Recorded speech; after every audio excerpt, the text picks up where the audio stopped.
Bismillah. Assalamualaikum warahmatullahi wabarakatuh. Innal hamdalillah nahmaduhu wa nasta'inuhu wa nastaghfiruhu wa nastahdihi wa na'udzu billahi min shururi anfusina wa min sayyiati a'malina. Man yahdihillahu fala mudilla lahu wa man yudlil fala hadiya lahu. Asyhadu an la ilaha illallah wahdahu la syarika lahu wa asyhadu anna Muhammadan 'abduhu wa rasuluhu la nabiyya wa la rasula ba'dah. Allahumma salli wa sallim ala nabiyyina Muhammadin wa ala alihi wa ashabihi ajma'in. Ya ayyuhalladzina amanu ittaqullaha haqqa tuqatih wa la tamutunna illa wa antum muslimun. Wa ba'd, fa inna asdaqal hadits kitabullah wa khairal hadi hadiyu Muhammadin sallallahu alaihi wa alihi wa sallam wa syarrul umuri muhdatsatuha wa kullu muhdatsatin bid'ah wa kullu bid'atin dhalalah wa kullu dhalalatin finnar. Amma ba'd. Bapak-bapak, ibu-ibu, jamaah salat zuhur yang semoga dimuliakan oleh Allah Subhanahu wa taala. Alhamdulillah, kita sangat bersyukur kepada Allah Subhanahu wa taala di siang hari ini memasuki hari ke-11 di bulan Dzulqa'dah 1447 Hijriah yang juga bertepatan dengan tanggal 29 April 2026 bi'aunillahi wa taufiqihi, dengan pertolongan serta taufik dari Allah Subhanahu wa taala kita semua bisa kembali dikumpulkan dalam majlis yang mulia, yaitu majlis ilmu, yang dimana di kesempatan siang hari ini kita akan kembali melanjutkan pelajaran kita berkaitan dengan pembahasan Sirah An-Nabawiyah. Bab yang akan kita bahas di kesempatan siang hari ini masih berkaitan dengan satu peristiwa besar yang terjadi di tahun kedua Hijriah. Terjadi pertempuran besar antara kaum muslimin dengan orang-orang musyrikin Quraisy. Tercatat dalam sejarah peristiwa tersebut dikenal dengan sebutan Ghazwatul Badr, Perang Badar. Di pembahasan yang sebelumnya, ya, kita sudah sampai pembahasan terakhir, ya, bagaimana proses terjadinya peperangan, kronologinya seperti apa, dan saat pertempuran pun pecah, ya, yang diawali duel, ya, duel 1 lawan 1, Masya Allah. Taib. Nah, di dalam peperangan Badar tersebut tercatat di dalam sejarah beberapa sosok penting yang kita coba ambil pelajaran darinya tentang bagaimana kegigihan mereka, ya, di dalam berjuang di jalan Allah Subhanahu wa taala, padahal mereka sesungguhnya usianya masih amat sangat belia, masih sangat muda. Di antaranya ada sosok yang bernama Umair ibn Abi Waqqas. Ini masih sangat belia, jemaah. Kurang lebih usianya sekitar 15 tahunan. Masya Allah. Mungkin kalau zaman sekarang zaman sekarang nih orang-orang katakan ini masih bocah gitu, ya. Masya Allah. 15 tahun, jemaah. Tapi ternyata ini sangat luar biasa, ya, semangat juangnya, semangat jihadnya, ya, sampai-sampai para ulama mencatat di dalam kitab sejarah mereka. Dan ini yang seharusnya juga kita tanamkan kepada anak-anak cucu generasi kaum muslimin, ya, generasi bangsa ini, agar juga mereka itu memiliki semangat juang di pintu-pintu kebaikan. Kita sangat miris ketika mendapatkan sebuah informasi, ya, ada postingan yang tiba-tiba muncul, ya, kita semua akrab dengan yang namanya media sosial. Tiba-tiba di beranda muncul seorang dokter berbicara, yang dimana seorang dokter ini beliau sangat konsen, ya, di dalam konten-kontennya menyampaikan tentang penyakit-penyakit yang memang beliau, ya, kuasai cara, ya, mengobatinya, ya, spesialis kulit dan kelamin, ya. Dan di dalam postingannya beliau sering mengangkat hal-hal yang juga berkaitan dengan penyakit-penyakit sosial, ya, di antaranya kebebasan seks, penyimpangan seks, sesama jenis, dan seterusnya. Beliau ceritakan dalam satu postingannya, ya Allah, dan ini harusnya menjadi sebuah keprihatinan kita bersama dan sekaligus menyadarkan kita tentang betapa pentingnya kita menanamkan nilai-nilai kebaikan kepada anak kita, ya, sebagai generasi penerus bangsa ini, ya. Bayangkan datang ke dokter tersebut 7 orang anak ABG, usianya sekitar 13-an. Masya Allah. SMP berarti ya. 13 tahun, 7 orang. Mereka semua datang dengan keluhan yang sama. Ya, saat mereka pipis, itu keluarnya bukan air seni, tapi nanah, jemaah. Nanah yang keluar. Subhanallah. Dokter tersebut mengatakan, saya nggak pernah saat itu, ya belum terbersit dalam pikirannya kecurigaan bahwasanya ini memang penyakit yang biasa ya diidap oleh laki-laki dewasa, karena memang masih sangat belia, cuma 13 tahun SMP. Tapi kemudian setelah dilakukan pemeriksaan medis lebih mendalam, memang bakteri atau virus ya, bakteri itu memang bakterinya sama ya, bakteri gonorrhea, kencing nanah, atau orang bilang juga sipilis. Allahu Akbar. Ya, dan akhirnya dikorek-korek, ngakulah mereka. Apa pengakuan yang mereka sampaikan? 7 orang bocah ini, ya mereka cerita bahwasanya ya karena mereka akui sebelumnya, entah ini udah yang keberapa kali, tapi yang jelas diceritakan oleh dokter tersebut, mereka patungan tuh dengan uang jajan yang sangat terbatas yang mereka miliki, masing-masing patungan 25.000. Ada 7 orang berarti kumpul berapa? 175.000. Untuk apaan tuh uang patungannya? Donasi. Ya, donasi dalam tanda petik untuk nyewa PSK. La haula wala quwata illa billah. Dan kemudian dokter itu cerita sebagaimana pengakuan bocah-bocah ini, ya, dokter katakan dengan uang 175.000 dia bisa ngebooking ya PSK dan diberikan waktu 1 jam untuk memuaskan ya syahwat syaitaniyahnya. Allahu Akbar. 1 jam dikasih kesempatan, 7 orang bergilir. Ya Allah. Sampai dokter itu katakan, sekiranya PSK ini punya jam terbang udah 30 tahun ya, atau 20 tahun lah katakan, per hari dia dapat pelanggan 1. Ya Allah, udah kayak apa parahnya itu jemaah ya, penyakit yang ditularkan. Ya Allah, ini jemaah, ini gambaran generasi bangsa kita ya, yang seharusnya menjadi sebuah bahan perenungan buat kita semua. Nah, adapun di kisah perang Badar, ada sosok yang namanya Umair ibn Abi Waqqas, 15 tahun ya, dia hendak maju untuk ikut serta di dalam perang Badar bersama para mujahid yang lain ya, tapi takut kalau Rasul tuh ngelihat dirinya, karena memang Rasul udah punya aturan, anak-anak yang masih kecil ya belum diizinkan untuk ikut serta, dianggap belum layak, makanya dia ngendap-ngendap nih. Umair ibn Abi Waqqas ya ngendap-ngendap.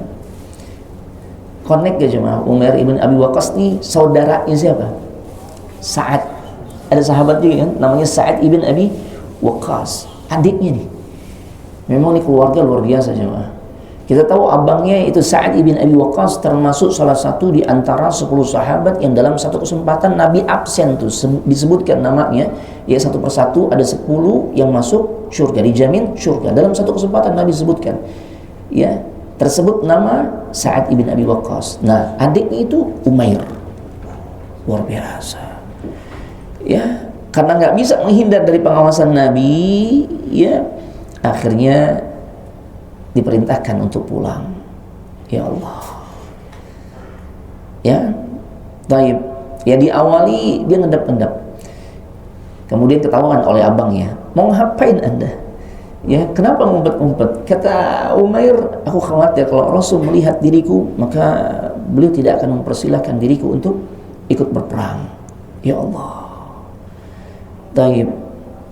Tapi ternyata memang ya anak ini merengek-rengek untuk tetap diikut sertakan di barisan pasukan kaum muslimin, dan memang dia memiliki keahlian ya dalam urusan bela diri, menggunakan senjata dan seterusnya, maka akhirnya diizinkan. Dan tidak lain obsesi dia ya tatkala ingin diikut sertakan dalam perang Badar tersebut adalah untuk mendapatkan kesyahidan.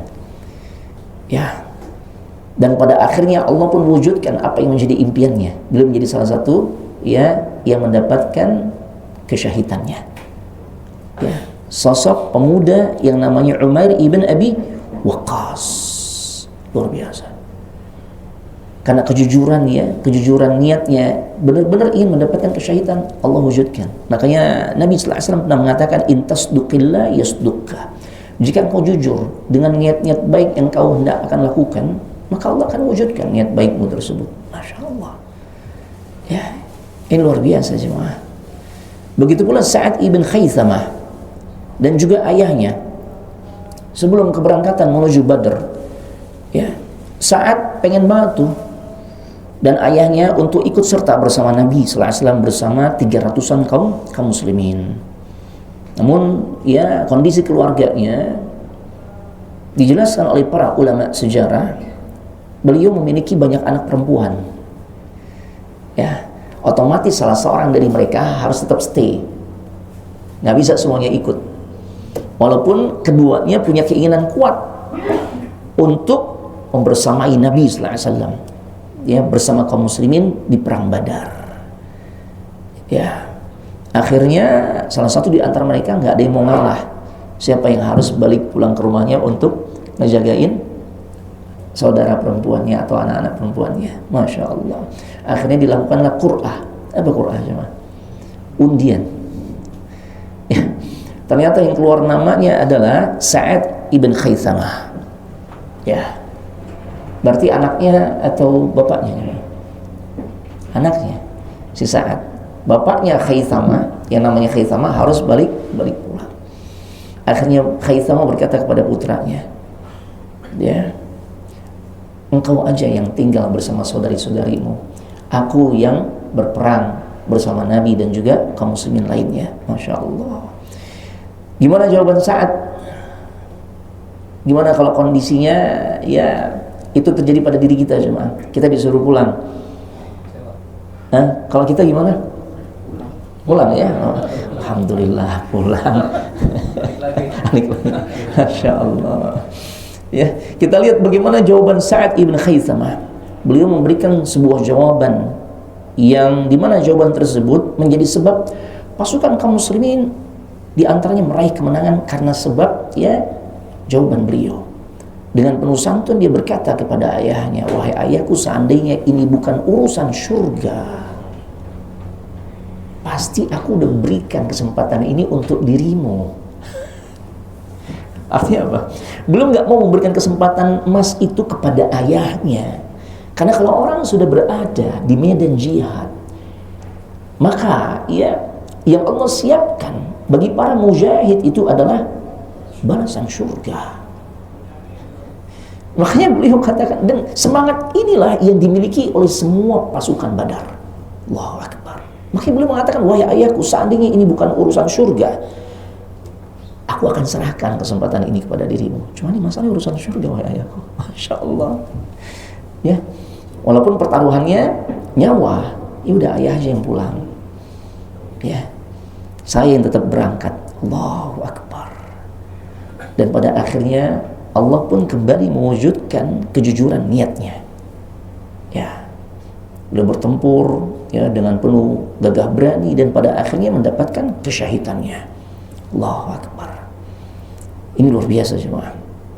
Nah, kemudian ada juga sosok yang bernama Harithah ibn Suraqah. Ya, Harithah ibn Suraqah datang kepada Nabi sallallahu alaihi wasallam dan bertanya tentang anaknya yang bernama Harithah. Nah, Harithah bin Suraqah. Maaf, ibunya, ya.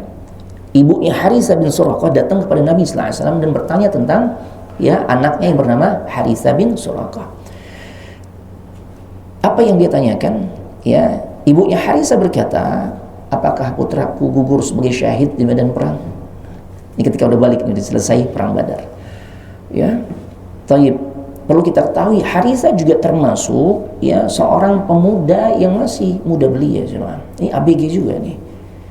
Dan ternyata Allah juga ya memberikan karunia kesyahidan kepada dirinya. Sahabat Anas ibn Malik mengisahkan, usiba Harithah yawma Badrin wa huwa ghulam. فجاءت أمه إلى النبي صلى الله عليه وسلم فقالت يا رسول الله فقد عرفت منزلة حارثة مني فإن يكن في الجنة أصبر وأحتسب وإن تكن أخرى ترى ما أصنع فقال ويحك awahabilti aw jannatun wahidah hiya innaha jinanun katsirah wa innahu fi jannatil firdaus. Ya Allah, Harithah terbunuh ya pada perang Badar. Ini persaksian dari sahabat Anas ibn Malik. Sementara kondisinya masih amat sangat muda belia.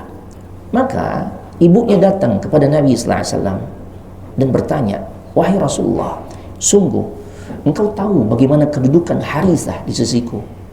Ya, dia seorang putra yang amat sangat aku sayangi dan bagaimana juga dia amat sayang kepada diriku. Masya Allah, ini anak yang sangat berbakti, yang benar-benar ya punya tempat di hati ibundanya. Ya, tapi sang ibunda tahu bagaimana konsekuensi orang yang turun ke medan jihad, termasuk putranya bernama Harithah bin Suraqah. Ya, dan kemudian ibunya merasa ya anaknya sudah mati syahid, mendapatkan kesyahidannya. Maka dia mengatakan, jika ia berada di surga, maka aku akan bersabar menghadapi kondisi yang tidak ringan ini. Tapi aku berharap pahala yang besar di sisi Allah. Ya. Tapi jika di tempat yang lain, maka engkau akan tahu apa yang aku perbuat. Maka beliau sallallahu alaihi wasallam bersabda, janganlah berucap demikian. Ya. Apakah engkau mengira surga itu hanya satu tingkatan saja? Ya. Sesungguhnya surga itu punya banyak tingkatan. Ini anakmu di pintu kebaikan, tidak usah khawatir. Dia turun ke medan jihad dan memang pada akhirnya menemui kesyahidannya. Dan sungguh putramu berada di dalam surga Firdaus. Masya Allah, ini luar biasa gimana. Nah, ini gambaran ya sekilas tentang bagaimana kondisi pasukan kaum muslimin yang pada akhirnya Allah Subhanahu wa taala berikan kemenangan kepada mereka, karena memang mereka layak untuk mendapatkannya jemaah.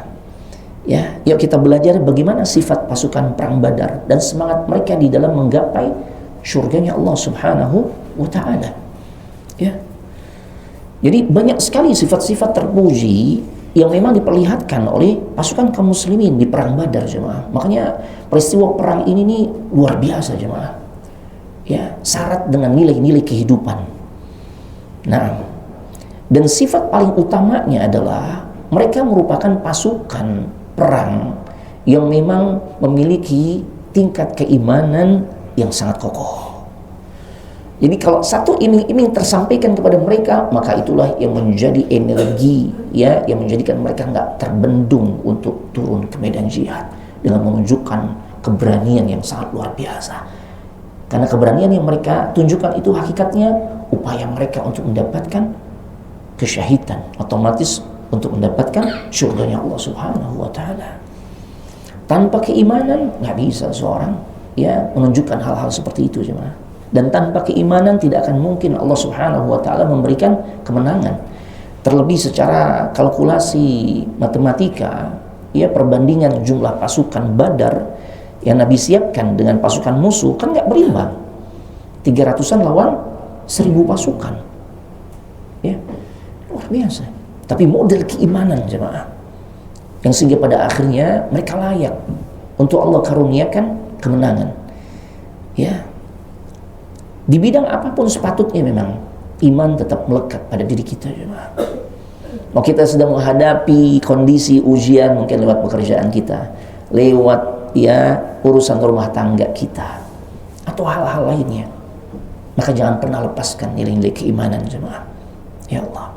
Anas ibn Malik berkisah, anna rajulan aswada atan Nabi sallallahu alaihi wasallam faqala ya Rasulullah inni rajulun aswad muntinur rih qabihul wajhi la mala li fa in ana qataltu haula'i hatta uqtal fa aina ana.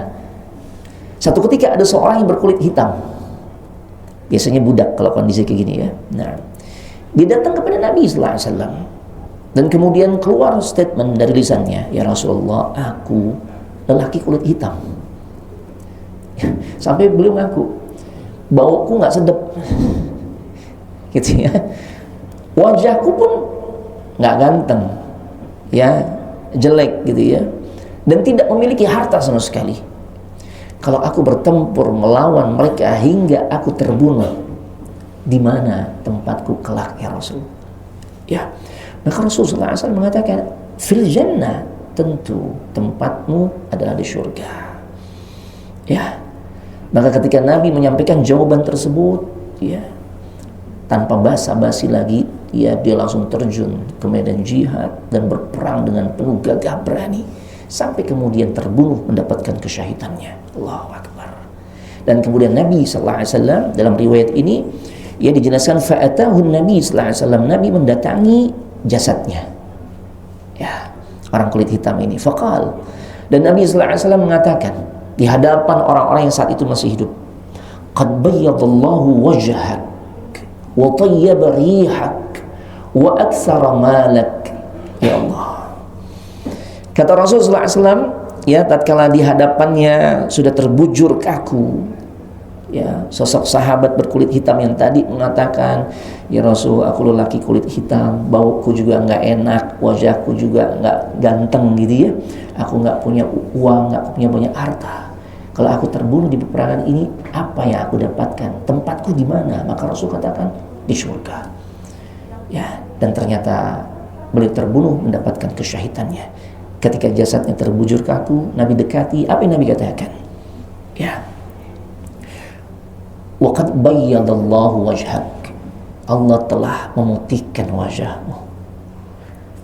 Ya, Allah telah mengharumkan aromamu, dan Allah juga telah menambahkan hartamu. Allahu Akbar.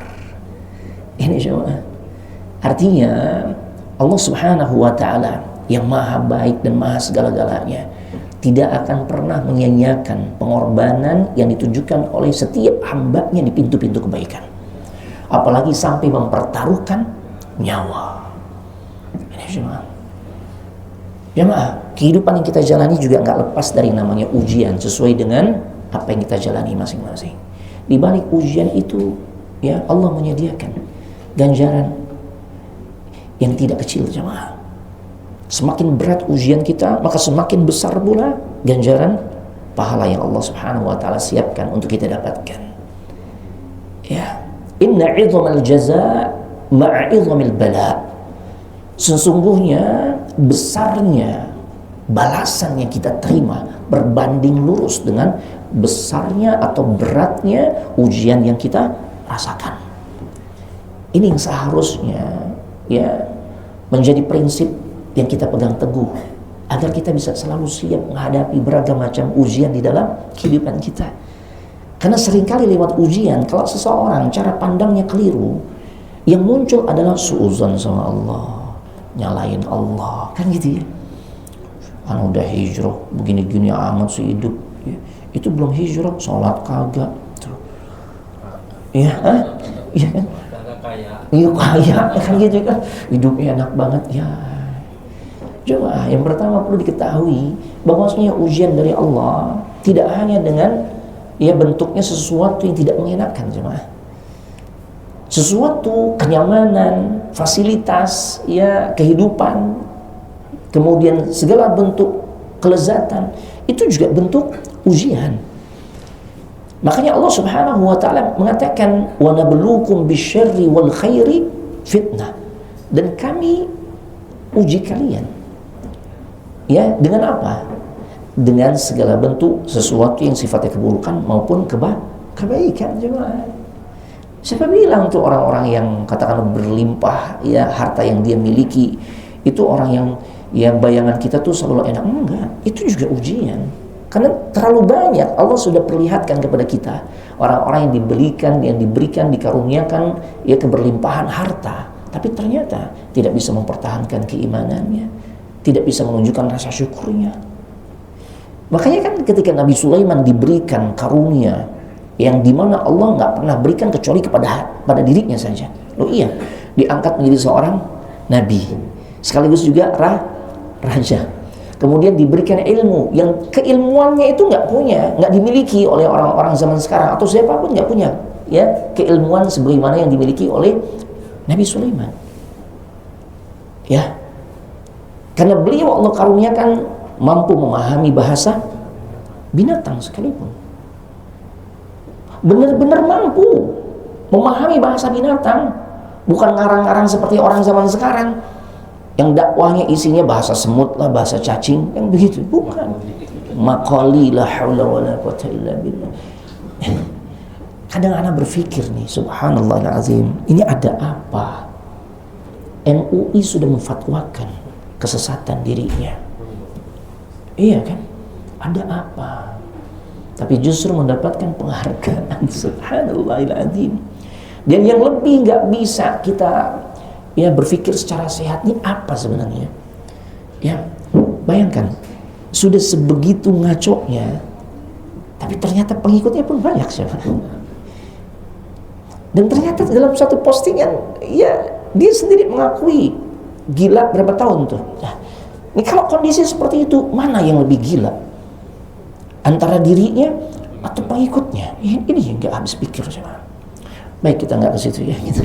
Nah, ini keresahan saja yang terjadi ya di negeri kita cintai, siapa? Ya Allah. Nah, Nabi Sulaiman alaihissalam luar biasa, Allah berikan karunia, mampu memahami bahasa binatang sekalipun. Angin tunduk atas izin Allah, ya, di bawah perintahnya. Ini luar biasa.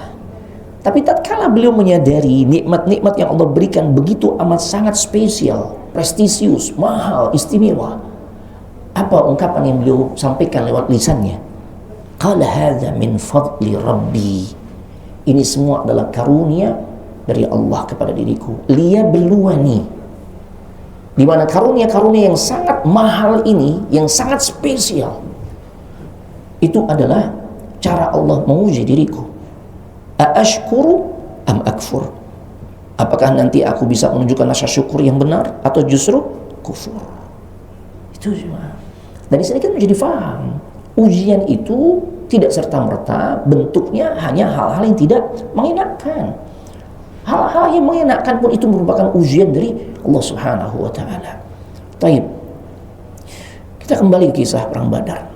Jadi kita bisa melihat bagaimana surga membuat Ummu Harithah tetap bisa bersabar menghadapi situasi yang berat, kehilangan ya anak yang sangat dicintainya dan mencintai dirinya. Ya. Surga yang Allah Subhanahu wa taala janjikan itu pula yang membangkitkan semangat Umair ibn Humam. Ya. Begitu pula Umair ibn Abi Waqqas. Begitu pula Sa'ad ibn Khaysamah. Begitu pula Harithah ibn Suraqah dan para sahabat lainnya. Ya, surga membuat Al-Hubayb ibn Mundhir berani mengutarakan pendapatnya kepada Rasulullah SAW agar memberikan manfaat kepada kaum muslimin dan memudahkan mereka masuk ke dalam surga. Allahu Akbar. Jadi iming-iming surga bagi orang-orang beriman itu bisa membuat segala hal yang dibenci oleh kebanyakan manusia, yang dihindari oleh kebanyakan manusia, tapi justru disukai oleh sebagian manusia lainnya, disukai oleh para perindu surga. Oh iya, kematian kan sesuatu yang paling tidak disukai oleh manusia. Bahkan pernah, anda lupa di musim haji tahun berapa ya, kita berikan materi kajian intensif, Masya Allah, termasuk juga kajian tentang ilmu waris. Semangat ya. Tapi begitu masuk sesi menjelang kepulangan, anak sampaikan materi tentang ya kematian. Ternyata beberapa jamaah keberatan, chat anak secara pribadi, Ustaz, kenapa angkat tema ini, Ustaz? Jangan tema ini, Ustaz, terlalu berat dan sebagainya. Menakutkan, subhanallah. Itu baru ya mendengarkan kajiannya saja. Banyak orang nggak suka. Banyak orang lebih baik ya ganti yang lain aja, Ustaz. Bagaimana dengan peristiwa kematian yang sebenarnya, coba? Ya, tapi tidak bagi para perindu surga, coba. Lewat mati syahid mereka mendapatkan atau bisa mewujudkan cita-cita yang mereka inginkan, jemaah. Ya, kematian menjadi perkara yang memang mereka harus dapatkan. Tentu bukan kematian yang konyol, ya kematian di pintu kebaikan tentunya. Masya Allah. Taib. Rasulullah SAW bersabda, "Ala hal musyammirin lil jannah, fa innal jannah la khatar laha hiya. Wa rabbil ka'bah nurun yatala'la, wa rayhanatun tahtazzu, wa qasrun musyayyad, wa nahrun muttarib, wa fakihatun kathira nadijah, wa zawjatun hasna'u jamilah, wa hulalun katsirah fi maqamin abada fi habratin wa nadratin fi darin aliyah salimah bahiyah. Allahu akbar. Ya, Nabi SAW mengatakan, apakah ada orang yang sungguh-sungguh berusaha untuk mengejar surga? Ketahuilah, ya, sesungguhnya keindahan surga itu nggak terbayangkan.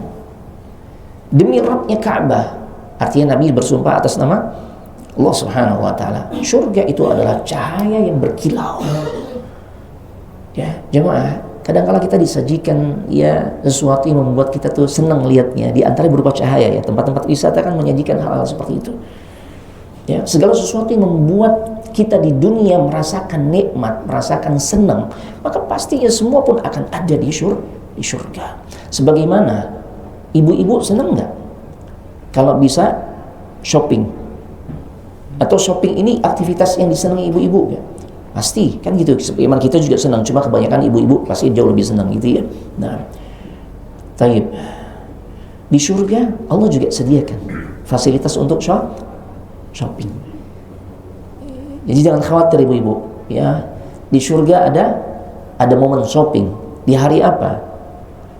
Allah jadikan sebagai hari untuk para penghuni surga shopping sepuas-puasnya di surga. Hari apa coba? Ibu mau hari apa, Bu? Nabi katakan inna fil jannah lasuqan. Ya. Sesungguhnya di surga itu ada pasar. Ya. Yang dimana para penghuninya itu datang ke pasar tersebut fi yaumil jumu'ah, di hari Jumat. Oh, Masya Allah, luar biasa ya. Biasanya kita kalau ke pasar kan ketika keluar dari rumah penampilannya Masya Allah ya, penampilannya orang bilang mungkin cetar gitu ya, glowing. Tapi biasanya ya karena pasar itu kan luas, mall-mall itu luas, melelahkan. Ya, sampai rumah yang waktu berangkat dalam kondisi ya begitu glowing, kira-kira kalau sampai rumah gimana? Kelihatan lelahnya ya? Kelihatan lelahnya. Tidak demikian bagi para penghuni surga ya, ibu-ibu.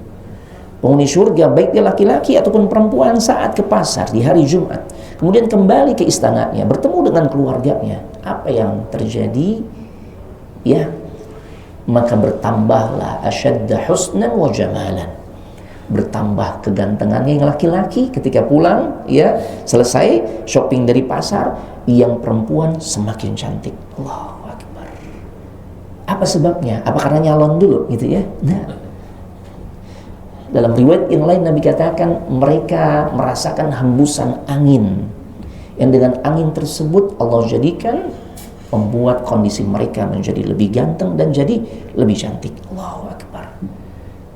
Ya. Tidakkah hal-hal yang seperti ini membuat orang-orang beriman itu tertarik untuk bisa mendapatkan surganya Allah?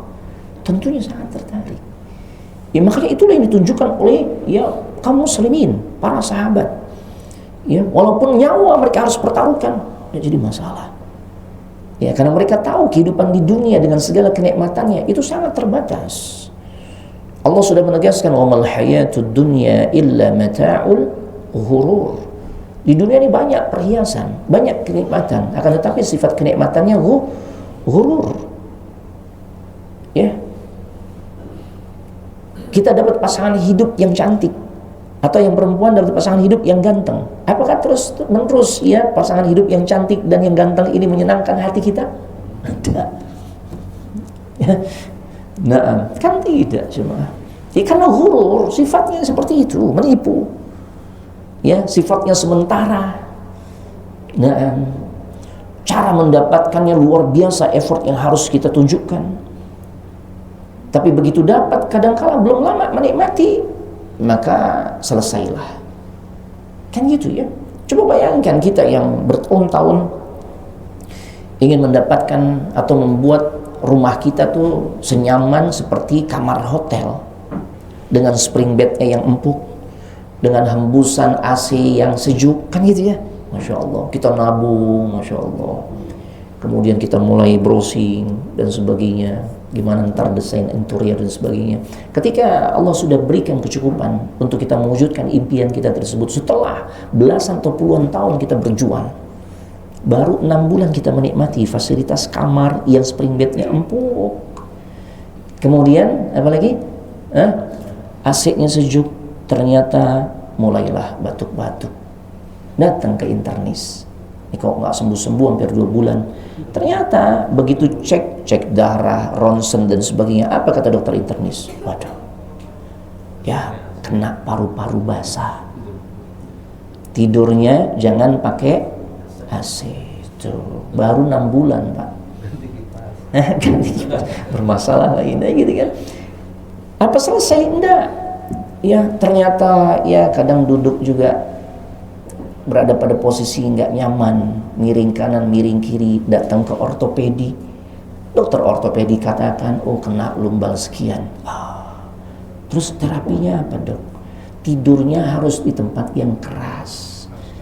Gimana kira-kira spring bed empuk yang dia ya sudah bisa rasakan 6 bulan, ya setelah sebelumnya berjuang belasan tahun, diharis tinggalkan jemaah. Itulah kenikmatan dunia jemaah. Wa mal hayatud dunya illa mata'ul ghurur. Sahabat tahu tentang konsep kenikmatan yang sesungguhnya. Kenikmatan yang tidak akan pernah berakhir. Ya, itu hanya ada di dalam syurganya Allah Subhanahu wa taala. Makanya mereka luar biasa, mereka perjuangkan itu jemaah. Boleh jadi kita zaman sekarang nggak ada ya kondisi seperti itu, karena alhamdulillah negara kita negara aman. Ya. Allah berikan nikmat aman dan semoga Allah terus jaga kenikmatan tersebut. Ya. Cuma kesempatan untuk dapat surga kan bukan hanya di pintu medan jihad, kan banyak. Banyak kan? Bagaimana ya tatkala kita menjaga sholat sunnah, itu juga tawarannya surga. Membaca surah Al-Ikhlas, luar biasa jemaah. Ternyata di antara rute atau jalan menuju surga itu berkaitan dengan surah favorit yang hampir nggak terpisahkan dalam kehidupan kita nih. Ya kita kalau sholat kayaknya hampir nggak lepas dari yang namanya Al-Ikhlas ya. Ternyata dalam sebuah hadis yang sahih derajat sanadnya, ya Nabi mengatakan man qara'a surat Al-Ikhlas 10 marrat, barang siapa yang membaca surah Al-Ikhlas 10 kali, ya apa yang terjadi? Banallahu lahu qasran fil jannah. Allah akan bangunkan istana buat dirinya di surga. Allahu akbar. Ya. Nah, ya makanya dengan memahami tentang keutamaan surah Al-Ikhlas, mudah-mudahan motivasi kita ketika cinta dengan Al-Ikhlas itu bukan hanya karena sebatas ya nggak ada yang lain Ustaz gitu kan. Kadang-kadang kan kita nggak ada choice lain gitu loh. Makanya Al-Ikhlas gitu ya. Ternyata memang surah ini istimewa coba. Sampai Nabi mengatakan demikian. 10 kali dibaca, walaupun nanti konsekuensinya bukan hanya sebatas dibaca ya. Karena andai pun dibaca 10 kali tapi masih doyan juga datang ke kuburan, ya minta-minta di kuburan, ya nggak pengaruh gitu ya. Jadi harus memahami tentang apa konsekuensi di balik makna surah tersebut. Ini kan surah yang benar-benar menanamkan nilai tauhid, bahkan tauhid yang sangat khas, yang dimana ya seharusnya orang-orang yang benar-benar suka dengan surah ini, tauhidnya semakin matang, tauhidnya semakin kokoh. Karena di ayat tersebut, ya kenapa dikatakan Al-Ikhlas? Padahal adakah kata ikhlas di situ? Ayat yang jumlahnya 286 dinamakan surah Al-Baqarah, ya karena memang ada kata-kata Al-Baqarah. Surah Al-Qadar karena ada kata-kata Qadar dan seterusnya. Al-Ikhlas dari qul huwallahu ahad sampai ayat terakhir walam yakul lahu kufuwan ahad, tidak ada kata ikhlas. Tapi kenapa kemudian dikatakan ya surah ini disebut dengan nama surah Al-Ikhlas? Karena memang surah ini kandungan maknanya benar-benar murni berbicara tentang Allah. Karena makna ikhlas itu adalah murni. Ya, Masya Allah, barakallahu fikum. Jadi ketika seorang menjadikan semua tujuan hidupnya untuk mendapatkan syurganya Allah, ya, maka ini menjadi energi yang sangat besar buat kita untuk siap menghadapi beragam macam ujian, sekalipun ujian itu sangat sulit untuk dihadapi oleh kebanyakan manusia. Maka bagi orang tersebut Allah akan berikan kemudahan. Ya, inilah yang mudah-mudahan kita juga bisa teladani ya ketika ya kita memang tidak menghadapi medan sebagaimana beratnya medan perang Badar.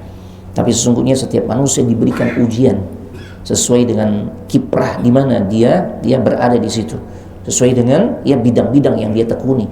Ya, dengan semangat ini mudah-mudahan kita bisa tetap berada di jalur ketaatan di dalam rangka mencari keridhaan Allah, yang pada akhirnya kita berharap Allah masukkan kita semua ke dalam surganya.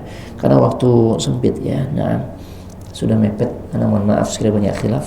Kita mohon ampun kepada Allah, tutup dengan doa kafaratul majlis. Subhanakallahumma wa bihamdik, asyhadu an la ilaha illa anta, astaghfiruka wa atubu ilaik. Assalamualaikum warahmatullahi wabarakatuh.